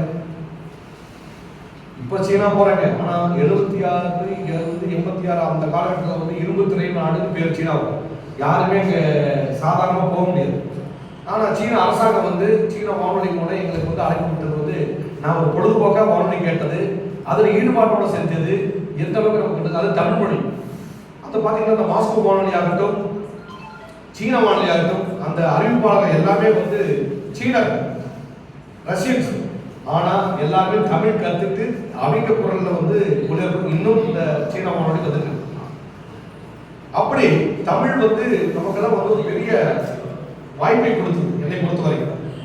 அதில் வந்து தமிழ் பிரிவின் தலைவராக சுன்கோஷியான் என்கின்ற சுந்தரன் எல்லாருமே தமிழில் அழகி. இப்போ நாமெல்லாம் வந்து வேற மொழியில் வச்சுட்டு இருக்கிறார், கண்டபடி வேற வச்சுட்டு இருக்கிறார். அவங்க சீனர்கள் எல்லாம் சுந்தரன், கலையரசி, ஈஸ்வரி எல்லாம் புனைப்பெயர் பார்த்தீங்கன்னா தூய கலைமகள், கலையரசி, இப்படி புனைப்பெயர் வச்சுக்கிறாங்க. ஆனா நாம இப்போ இன்றைய தலைமுறை என்ன பேர் வைக்கிறோம்? தமிழ் பேரா வைக்கிறோம். வாயில நுழையாத பேர், இந்த வாயிலேயே நுழையாத பேர் தான் நம்ம வச்சுட்டு இருக்கிறோம். இது நாகரிகத்தின் உச்சகட்டத்திற்கு நோக்கி நாம் சென்று கொண்டிருக்கின்றோம். அதனால அவங்க அப்படி பண்ணிட்டு அந்த சுங்கோஷியா அவர் பார்த்தீங்கன்னா ஜாக்கி சான் மாதிரி இருந்தாரு. நான் திரும்ப 2008 பெய்ஜிங் ஒலிம்பிக் போட்டியப்போ போயிருந்தப்போ அந்த சுந்தரன் அவர்களை சந்திக்கக்கூடிய வாய்ப்பு கிடைச்சது. அப்போ அவர் சொன்னார், நான் திருக்குறளை சீன மொழியில மொழிபெயர்த்துட்டு இருக்கிறேன், பாதி நான் நிறைவேற்றிட்டு இன்னும் பாதி இருக்குதுன்னு எங்களை சொல்றப்ப அதெல்லாம் எனக்கு பெருமையா இருக்கு. ஏன்னா அவர்லாம் இது திருக்குறள் எழுதுறது அவசியமே இல்லை. ஆனா அவர் சீன மொழியில மொழிபெயர்ப்புன்னு சொல்லிட்டு இருந்தாரு. ஆனா அவர் 2012 13 காலமாயிட்டார். இதெல்லாம் என்ன வளரணும் எனக்கு வருது. திருக்குறளுடைய அவர் உணர்ந்து அதை சீன மொழியில கொண்டு வரணுங்கிறப்ப எவ்வளவு பெருமை வாய்ந்த பொருளாக இருக்கிறது பாருங்க. அதனால நம்ம தாய்மொழி தான் முக்கியம். நீங்க தாய்மொழியில சொல்ற மாதிரி வேற எந்த மொழியுமே நீங்க உங்க கருத்துக்களை வெளிப்படுத்த முடியாது. நாம உணர்வுபூர்வமா உணர்ச்சி பூர்வமா நாம எதை சொல்ல நினைச்சாலுமே நம்ம தாய்மொழி மூலம் சொல்றதா சிறப்பா இருக்கு. பெருமைக்கு வேணா ஆங்கிலத்தில் பேசுறேன், ஹிந்தியில பேசுறேன், என்ன வேணாலும் சொல்லலாம். ஆனா முழு வெளிப்பாட்டை நம்ம கொண்டு வர்றதுக்கு ஒரே மொழி நம்ம தாய்மொழி தான். அது தமிழை விட சிறப்பான மொழி எதுவுமே கிடையாது. உங்களுக்கு செம்மொழியா இருந்துச்சாங்க 2006 நினைச்சு பாருங்க. அப்ப கூட அந்த சீனாவிலிருந்து பிரதிநிதியா கலந்துட்டாங்க. கோவையில் நடைபெற்ற செம்மொழி மாநாட்டில் சீனா வானொலி பிரதிநிதிகள் கலந்துட்டு அவங்க நான் பெருந்துறை அழைச்சிட்டு பெருந்துறையில் ஒரு கருத்தரங்க ஒரு கல்லூரியில் நடத்துறேன். அதனால இந்த மாதிரி தமிழின் சிறப்பை நம்மை விட வேற யாருமே உணர முடியாது, உணர்த்தவும் முடியாது. அதனால தாய்மொழிக்கு நம்ம முக்கியத்துவம் கொடுக்கணும். திருவள்ளுவர் ஐயா நமக்கு எல்லா கருத்துக்களையும் அத்தனை குரலையுமே எப்படி இருக்கணும், மனிதனுக்கு தேவையான அத்துணை கருத்துக்களையும், சமுதாயத்துக்கு தேவையான கருத்துக்களையும், நட்புக்கு தேவையான எல்லா வகையான கருத்துக்களையும் கொடுத்துக்கிற. அதனாலதான் உலக பொதுமறை நூல்னு சொல்றாங்க. எல்லா உலகத்திலும் எல்லாரும் ஏற்றுக்கொள்ளக்கூடிய ஒரே நூல் எதுன்னா அது திருக்குறள் தான். அந்த அடிப்படையில நீங்கள் அதையெல்லாம் கற்று, ஏன்னா இப்ப நாங்க பேசுறது கேட்கலாம், இங்க குழந்தை ஹால் விட்டுட்டு நீங்க போனீங்கன்னா மறந்துட்டு போயிடலாம். நிறைய பார்த்தா நடக்கும். எல்லாத்துக்கும் எல்லா விஷயம் தெரியும். ஆனா நடைமுறைப்படுத்துறது தான் பெரிய கேள்விக்குறி. தயவு செய்து நீங்கள் இதெல்லாம் நல்ல கருத்துக்களை உருவாக்கிக் கொள்வதோடு நிறுத்திக் கொள்ளக்கூடாது, அதுக்கு செயல்படுவும் கொடுக்க வேண்டும். அதுதான் இந்த நாளையே நான் உங்களை எல்லாம் கேட்டுக்கொள்வது. 6வது அறிவு, பகுத்தறிவு. கடவுள் இருக்கிறார் இல்லை, திருமலை அவர்கள் கூறினார். யாரும் அப்படித்தான் ஒரு சக்தி இருக்கலாம், அப்படியே அதை மிகைப்படுத்தவோ தாழ்த்துக்கிறவோ கிடையாது. ஒரு சக்தி இருக்கு, ஒரு நம்பிக்கை இருக்கு, அவ்வளவுதான். அது ஒரு நம்பிக்கை தான். அதுக்கெல்லாம் நம்ம தீவிரமா முக்கியத்துவம் கொடுக்கக்கூடாது. தெரிந்து கொள்ளலாம், எல்லா விஷயத்தையுமே தெரிஞ்சுக்கலாம். ஆனா இந்த பகுத்தறிவு, அந்த 6வது அறிவு தான் பகுத்தறிவு. நல்லது கெட்டதை சீர்தூக்கி பார்த்து செயல்படுத்தக்கூடிய அந்த 6வது அறிவை நாம் ஒவ்வொருவரும் பயன்படுத்தினாலே போதும், வேற ஒண்ணுமே செய்ய தேவையில்லை. உதாரணத்துக்கு நீங்க பெற்றோர்கள் பொருளாதார நிலைமை உங்களுக்கு தெரியும். நீங்க போய், நம்ம மாணவர்களை சொல்றேன், போய் ஒரு பையன் ஒரு நண்பன் ஒரு பைக்ல வரான் அப்படின்னு சொல்லிட்டு நீங்க நானும் அதே மாதிரி பைக்ல வரணும் போய் ஒப்பாவை போய் நீ ரொம்ப டார்ச்சர் கொடுத்தீங்கன்னா நம்ம சிந்திக்கணும். நம்ம பொருளாதாரம் ஒன்று மனசை வச்சுக்க. இன்னைக்கு நீங்க மாணவர்கள், இன்னும் 10 வருஷத்துல நீங்களும் ஒரு பெற்றோர். அப்போ உங்க பையனோ பொண்ணோ இப்ப நீங்க என்ன நடந்தீங்கன்னா அதை விட இன்னும் 4 மடங்கு 10 மடங்கு சேர்த்து தான் நடப்பாங்க. அப்போ நீங்க என்ன உங்க மனநிலை எப்படி இருக்குன்னு நினைச்சு பார்க்கணும் இப்பவே. இதுதான் இது ஒவ்வொரு இந்த பகுத்தறிவு தான். ஒவ்வொரு செய்தியும் சீர்தூக்கி சிந்திச்சு அதன் விளைவுகள் என்ன, அதனால் ஏற்படக்கூடிய பாதிப்புகள், இதையெல்லாம் நாம சிந்திச்சு செயல்பட்டோம்னாவே நம்ம வாழ்க்கையில் எந்த பிரச்சனையுமே இருக்காது. நம்ம தகுதியை மீறி நம்ம எதையும் செய்யக்கூடாது. நமக்கு நம்ம குடும்பத்துக்கு சில தகுதிகள் இருக்கு, குடும்பத்துக்கு கௌரவம் இருக்குது, அதையெல்லாம் நம்ம இழக்கக்கூடாது. நீங்க யாருக்காக வாங்க, யாருக்காக பண்ணுங்க சொல்லுங்க, யாரும் சொல்லுங்க. நமக்குன்னு சொன்னா எல்லாரும் நான் எனக்காக தான் பண்ணுவேன், புரிஞ்சுங்களா? நீங்க உங்களுக்காக தான் பண்ணணும். உலகம் ஆயிரம் சொல்லிட்டு அதை பத்தி கவலையே கிடையாது. நாம மனசாட்சி பிரகாரம் நாம நேர்மையா நம்ம நேர்வழியில போயிட்டு இருந்தாவே போதும், யாரும் கண்டிப்பா பயப்பட அவசியம் கிடையாது. ஆனா மற்றவங்களுக்காக நம்ம நிறைய அப்படிதான் இருக்குது, இவங்களுக்காக வாழ்றதில்லை. ஒருத்தர் வீடு 1 கோடி ரூபாய் கட்டணும், நம்ம 2 கோடி கட்டணும்னு நினைக்கிறாங்க, கடவுளோட வாங்கி தேவையாது. நாளைக்கு அவங்க நம்மளை காப்பாற்ற போறாங்களே இல்லை. அதனால நம்ம தகுதி என்ன, நாம எதை செய்யலாம், எதை செய்யக்கூடாது, இது நம்ம குடும்பத்துக்கு ஒத்துருமா, நமக்கு ஒத்துருமா, இதையெல்லாம் சிந்திச்சு சீர்தூக்கி பார்த்து செய்யுங்கள். அப்பதான் உங்க எதிர்காலம். வாழ்க்கை கல்வி ரொம்ப முக்கியம். ஏட்டு கல்வி 2வது தான். வாழ்க்கை கல்வியில நீங்க இருந்தீங்கன்னா ஏட்டு கல்வி உங்களுக்கு சப்போர்ட்டா இருக்கும். அது ஒரு ஏரியா இருக்கு. ஏட்டு கல்வி மட்டும் இருந்தா வாழ்க்கை கல்வி இல்லைன்னா டோட்டலா எல்லாம் வேஸ்ட். இது இன்றைய தினம் செய்தித்தாளும் சரி தொலைக்காட்சியில் அனுதினம் நீங்க பாத்தீங்கன்னா எத்தனை பிரச்சனைகள் நாட்டு பிரச்சனைகள்லாம் வருதுன்னு தெரியும். இதெல்லாம் இந்த 6வது அறிவை பயன்படுத்தாம சிந்திக்காம செய்யக்கூடிய செயல்கள் தான் எல்லாமே. தயவு செய்து 6வது அறிவை பயன்படுத்தி நல்ல குடிமக்களாக நீங்கள் வர வேண்டும். வருங்கால சமுதாயம் உங்களை எதிர்பார்த்து உங்கள் கையில் தான் இருக்கின்றது என்பதை உணர்ந்து அதற்கான நடவடிக்கை இந்த நாளில் நாம் எடுப்போம் என்று கேட்டுக்கொண்டு இந்த இனிய நிகழ்வை கலந்து கொண்ட அத்தனை பேருக்கு நன்றி, நன்றி, வணக்கம். சிறப்பாக உரை வழங்கிய ஐயாவுக்கு எங்களது நன்றிகள். அடுத்ததாக திரு கிட்டுசாமி அவர்களை நல்லதொரு உரை வழங்க அன்போடு அழைக்கின்றோம்.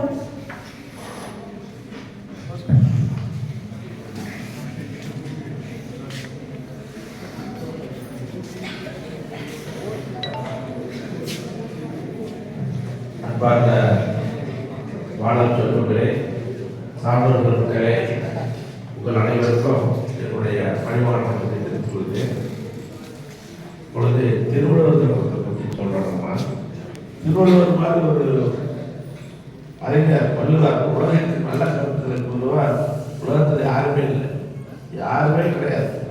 திருக்குறள் போல ஒரு நூல் எங்கேயுமே இல்லை. அது இந்தியாவாக இருக்கட்டும், வெளிநாடாக இருக்கட்டும், எங்கேயுமே இல்லை. திருக்குறள் மாதிரி மனிதன் எப்படி வாழ வேண்டும், எப்படி உலகத்தில் நடக்க வேண்டும் மிக மிக திருவள்ளுவர். கண்ணுடைய கற்றோர் முகத்திலிருந்து உன்னுடைய கல்லாதவர். இப்போ நீங்களாம் படிச்சுட்டீங்க, உங்களுக்கு கண் இருக்கு, உங்களுக்கு ஒன்றும் சொல்ல முடியாது.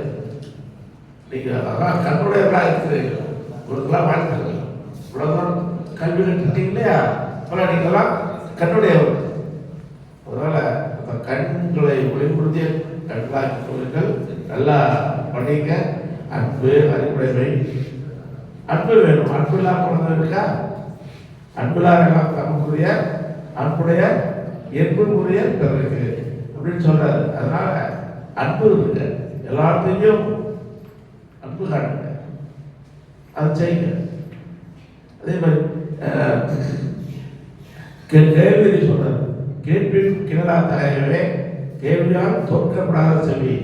காது இருக்குது, இருந்தாலும் அந்த கேள்வி அறிவு கூறுகின்ற நல்ல கருத்துக்களை கேட்டு அதனால அதை ஓட்டையாக போகணும். திருவள்ளுவர் சொல்றது, கேட்பினும் கேளா தலையவே கேள்வியால் தோற்கப்படாத செவி இல்லையா? இப்போ நல்லா சொன்னாங்க இல்லையா? இப்போ கருத்துக்கள் எல்லாம் கேட்டு வைக்கணும், கேட்கணும். அதனால நல்லா கேள்வி இருப்பது.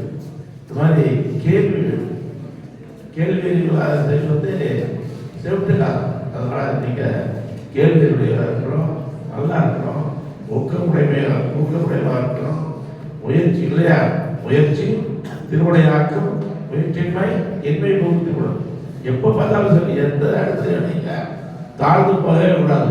ஐயோ நினைச்சுப்பேன், நடக்கலையே நடக்கலையே. நீங்க என்ன நினைக்கிறீங்களோ அது கண்டிப்பாக நடக்கும். முயற்சி தான் காரணம். நல்லா முயற்சி செய்யுங்க. அதே மாதிரி உங்களை வளர்த்து பெரியவர்களாகிய பெற்றோர்களை நல்லா நீ காக்கணும். நான் அதான் வேண்டிக்கிறது, பெற்றோர்களை காக்கணும், பெற்றோர்களுக்கு உறுதுணையாக இருக்கணும் இல்லையா? ஒரு பாட்டு இருக்கு, பிள்ளைதான் வயதில் மூத்தால் பிதாவின் சொற்புத்திகளால் கல்லின குழலால் மூத்தால் கணவனை கருதிப்பாரால் தெல்லறம் திகற்றால் சீடனும் குருவை தேடால் உள்ள நோயை தீர்த்து போனால் உலகோர் பண்டிதரை தேடான்னு சொன்னார். அந்த மாதிரி இருக்கக்கூடாது.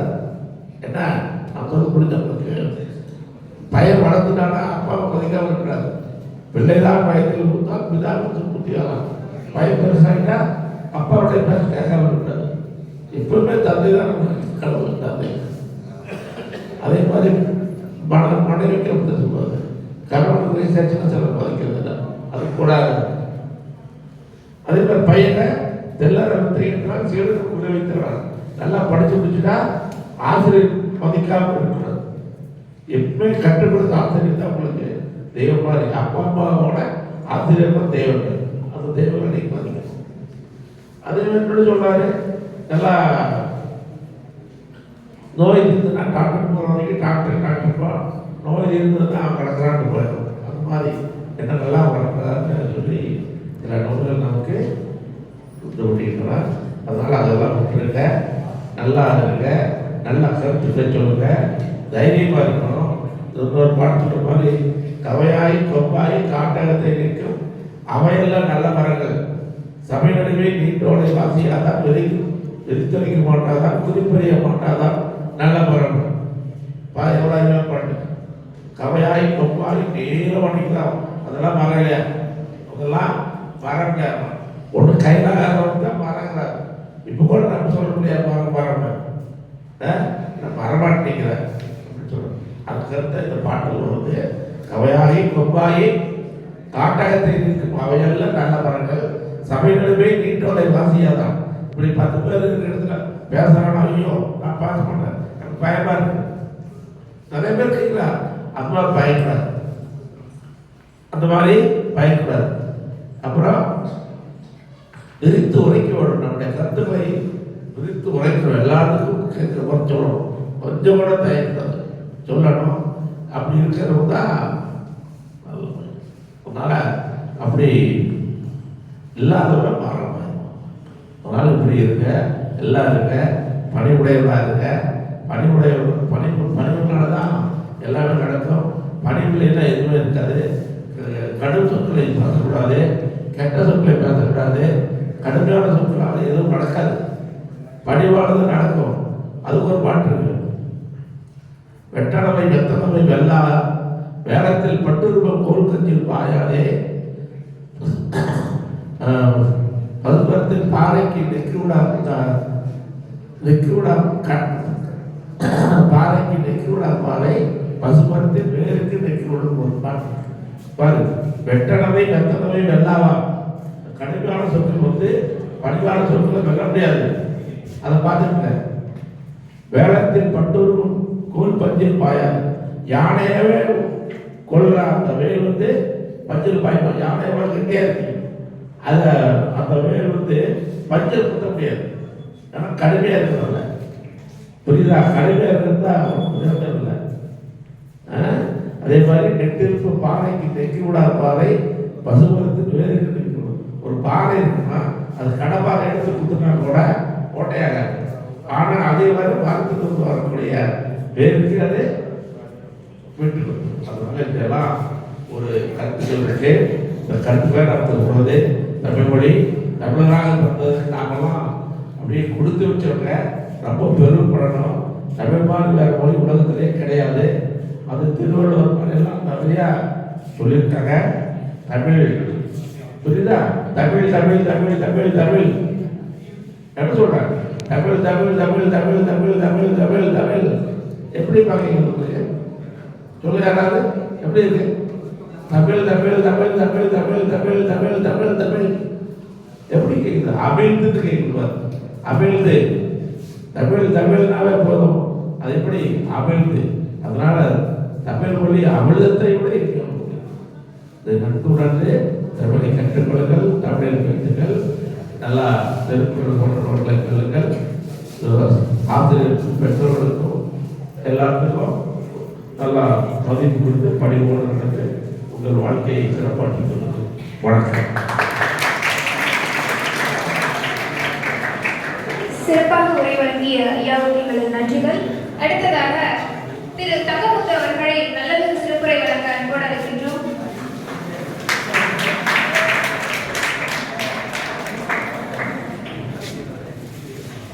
அனைவருக்கும் வணக்கம். வள்ளுவர் தன்னை உலகிற்கே தந்து வான்புகழ் கொண்ட தமிழ்நாடு 2000 ஆண்டுகளுக்கு முன் வள்ளுவன் வாழ்ந்திருக்கிறார். அப்பவே இந்த வள்ளுவன் கல்விக்கு முக்கியத்துவம் கொடுத்திருக்கிறார். கற்கா கசடரா கற்றவன் நிற்கா அதற்கு தகா. அந்த ஒரு குறளில் மனிதனுடைய வாழ்க்கையை அடைந்து கற்க வேண்டும், கற்றவன் நிற்க வேண்டும், அதன்படி வாழ வேண்டும். அழகா சொல்லியிருக்கிறார் இந்த ஒரே குறளில். அன்னைக்கே வள்ளுவன் கல்விக்கு அவ்வளவு முக்கியத்துவம் கொடுத்திருக்கிறான். 2000 ஆண்டுகளுக்கு முன் வள்ளுவன் கல்வியை எல்லோரும் கற்க வேண்டும், கல்விக்கு அவ்வளவு முக்கியத்துவம் கொடுத்திருக்கிறான். கற்கா கசடரா கற்றவன் நிற்கா அதற்கு தகா கண்ணுடையர் என்போர் கற்றோர் முகத்தில் 2 பொன்னுடைய அல்லாதவர் யாகாவராயினும் நாகாட்டா காவாட்டா பாகாப்பா சொல்லியிருக்கப்பட்டு, அதனால நாம நாவை அடக்கி நல்லதை பேச வேண்டும் என்று அன்னைக்கே கூறியிருக்கிறார். அதனால வள்ளுவன் கண்ட கனவு 2000 ஆண்டுகளுக்கு முன் வள்ளுவன் கண்ட கனவு இன்று 21ஆம் நூற்றாண்டில் நனவாகி இருக்கிறது. இன்று அனைத்து மக்களும் கல்வி இருக்கிறார்கள். வள்ளுவன் கண்ட கனவு இன்றைய 21ஆம் நூற்றாண்டில் நனவாகி இருக்கிறது. அதனால் வள்ளுவன் அதான் பாரதி சொன்னான், வள்ளுவன் தன்னை உலகிற்கு தந்து வாழ்த்துகள் கொண்ட தமிழ்நாடு கம்பனை போல் வள்ளுவனை போல் இளங்கோவை போல் பூமிதனில் யாங்கானும் பிறந்ததில்லை என்று பாரதி சொன்னார். பன்மொழி புலவன் பாரதி. அதனால் கம்பன் மிகப்பெரிய காப்பியத்தை தமிழுக்கு தந்து சென்றிருக்கிறார். ஆனால் வள்ளுவன் ஒழுக்கம் விழுக்கம் தரலாம், ஒழுக்கம் உயிரினும் வாங்கப்படுவது. மனித வாழ்க்கையில் ஒழுக்கத்துடன் வாழ வேண்டும், அதுதான் வாழ்க்கை. அதனால்தான் அவர் சொல்லுகிறார். வள்ளுவன் சொன்ன குரலிலே மிக முக்கியமான குரல் நட்பை பற்றி 4 அதிகாரங்கள் கூறியிருக்கிறார். அதிலே ஒரு குரல் மிக முக்கியமான குரல். அந்த குரலை எல்லோரும் போற்றக்கூடிய குரல். எண்ணத்தை கொண்டாட உயிர்விட்டால் உயிர்வில்லை செய்தி கொண்ட மகன். எவ்வளவு பெரிய குற்றங்கள் ஒரு பெண்ணை கற்பழித்தாலோ கொலை செய்தாலோ ஒரு பசுமையினுடைய மணியை அறுத்தாலோ அதுக்கு விமோசனம் உண்டு. ஆனால் செய்த நன்றியை வந்தால் அதற்கு விமோசனமே இல்லை. எண்ணத்தை கொண்டாட உயிர்விட்டால் உயிர்வில்லை செய்தி கொண்ட மகனுக்கு அழைத்திருக்கிறார். கர்ணன் பிறந்தவுடனே அவர்கள் பேரையில் வைத்து ஆற்றில் விட்டுவிட்டார்கள். அதை ஒரு பதங்கோட்டி எடுத்து வளர்த்து துரியோதனருக்கு ஒப்படைத்து கௌரவர்களுடைய அரண்மனையில் வளர்த்து வருகிறார். அந்த கர்ணன் பரசுராமத்தில் குருவிட கல்வி கற்கிறார். அன்னைக்கெல்லாம் குருவுக்கு போய் பணிபடி செஞ்சு குருவிடத்தில் தங்கி கல்வி கற்க வேண்டும். அது மாதிரி பரசுராமனுடைய கர்ணன் கல்வி கற்கும் போது ஒரு நாள் கர்ணனுடைய மடியில பரசுராமன் தூங்கிக் கொண்டிருக்கிறார். அப்பொழுது ஒரு வண்டு வந்து கர்ணனுடைய தொடையில துளை போட்டு ரத்தம் அப்படி பீரிட்டு வந்து அந்த பரசுராமனுடைய ஆடை நனைந்து அவன் விழித்து பார்க்கிறான். கர்ணனுடைய தொடையில வண்டு கடித்து அப்படியே ரத்தம் பீரிட்டு கொண்டிருக்கிறது. அப்பொழுது விழித்து பரசுராமன் சொல்லுகிறான், நீ சத்துரிக்கன், நீ அரச குடும்பத்தில் பிறந்தவன் இல்லை, அதனால் உனக்கு கஷ்ட கல்விகள் பயன்படாமல் போகட்டும் என்று கூறுகிறான்.